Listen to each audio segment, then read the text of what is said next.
عائشہ نے باپ کو زہر دے دیا۔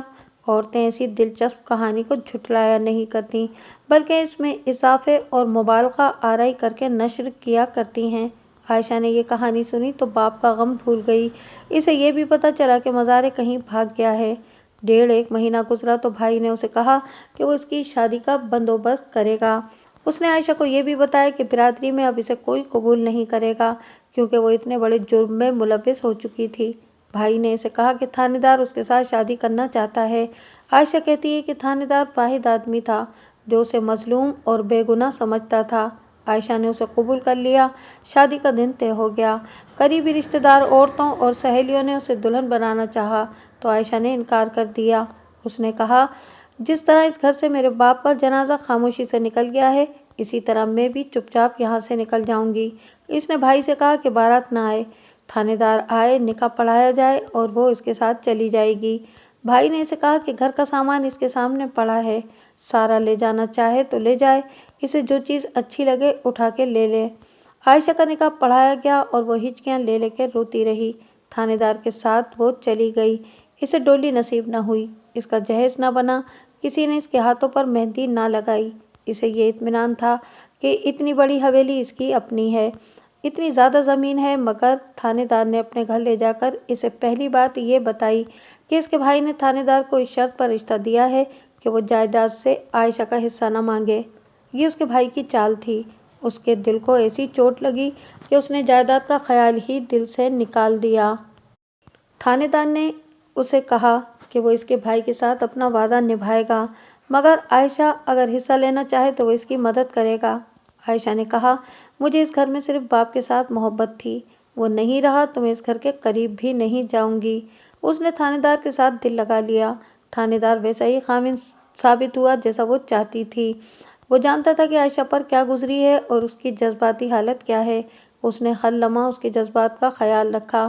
عائشہ کا غم ہلکا ہونے لگا۔ وقت گزرتا گیا۔ 3 سال گزر گئے تو ملک تقسیم ہو گیا اور پاکستان معرض وجود میں آ گیا۔ اس وقت عائشہ اپنے آبائی قصبے میں نہیں تھی۔ تھانے دار وہاں سے دور کے ایک قصبے میں چلا گیا تھا۔ وہ جگہ مشرقی پنجاب کے ان علاقوں میں سے تھی جہاں سے کوئی خوش قسمت مسلمان ہی ہندوؤں اور سکھوں سے بچ کر نکلا ہوگا۔ کسی مسلمان کا گھر سلامت نہیں رہا تھا۔ جدھر نگاہ جاتی تھی ادھر مسلمانوں کی لاشیں نظر آتی تھیں۔ تھانے دار نے وہاں سے نکلنے کا انتظام کر لیا تھا۔